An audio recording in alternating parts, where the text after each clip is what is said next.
I began my self-help journey long, long ago in a therapist's office when I was 15. And I'll never forget the first self-help book that I was ever given, Byron Katie's book, Loving What Is. Okay. And she teaches a really, really cool process that I'm going to walk you through really, really quickly and easily. The problem with our thoughts and our beliefs is that they feel so true, but we know that they're not because someone else could hear the same thing and be like, doesn't hit me the same way. So we know that it's not across the board because most negative self-talk is an opinion. It's not the truth. And if you live it like it's the truth, it's hurting you.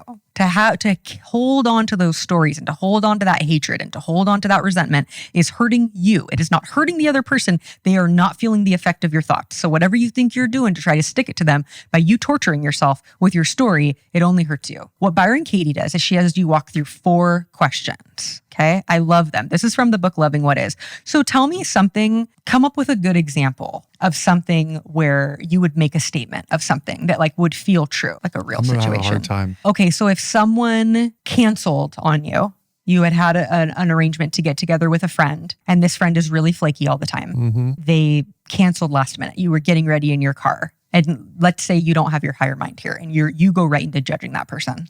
Yeah. What would you make what would you make it mean about you? They don't. Oh, about me? I mean, they don't care. They're always flaky. I expected this. Yeah. And okay. What would you make it mean about you if we pushed it a little further? They don't care about our friendship. Yeah. They don't. We can go with that. You could sound like they don't respect me. They don't care about my time. You said they don't care about our friendship, right? So these are the questions she has you walk through. The first one is it true that they don't care about your friendship? It feels true. Is it true? They're taking actions that make me think it's true. Okay. So I love where you went with that because that's where people will keep trying to convince you. Yeah. Well, sure looks like it to me. I wouldn't do that, blah, blah, blah, right? So guess what her second question is? Can you absolutely know that it's true? No. No, you can't. So destabilized immediately. So it's like the first question is like, yes, it feels true. They always do this. If they did care about our friendship, they would have shown up a lot. The question is it true? Yes, it feels true. Can you absolutely, without a doubt, know that it is true?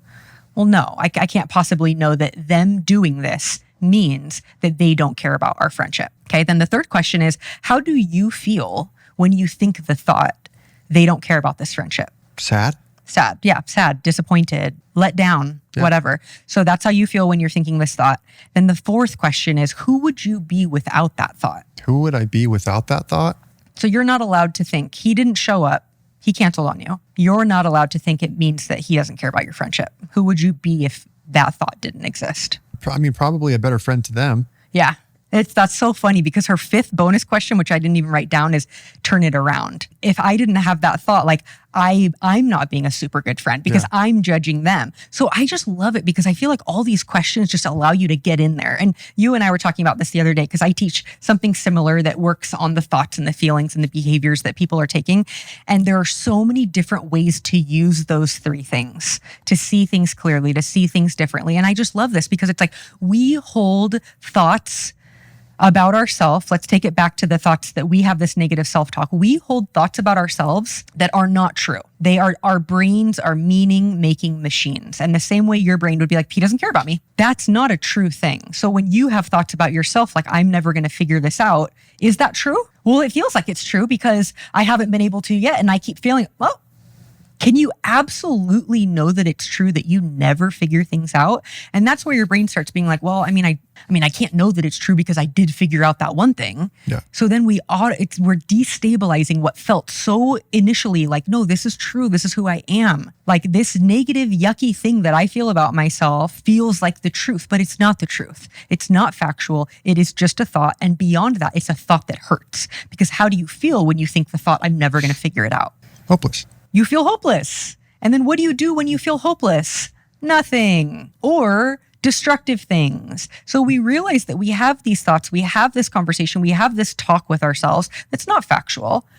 It's just an opinion that we have of ourselves. It's just based on whatever evidence that we feel like we've created, but it's not true. We can't absolutely know that it's true. And when we go even further, we realize I feel so shitty when I think that way. And then we give ourselves the opportunity to consider, if I wasn't allowed to think this, like if it wasn't an option, you know how I'm always saying you have so many options of what to think. If this wasn't one of them and you couldn't make it mean that, and that thought is gone, it's like instantly the feeling is gone too, because the feeling was connected to the thought. And when you're not able to think that thought, the feeling goes away too. And you have this inner moment of peace and you're like, I don't know, I would just feel fine. I would feel curious. I would just feel whatever. It doesn't even matter because I don't think it even shifts you to a really good feeling thought. It just removes the yucky feeling and gives you that space.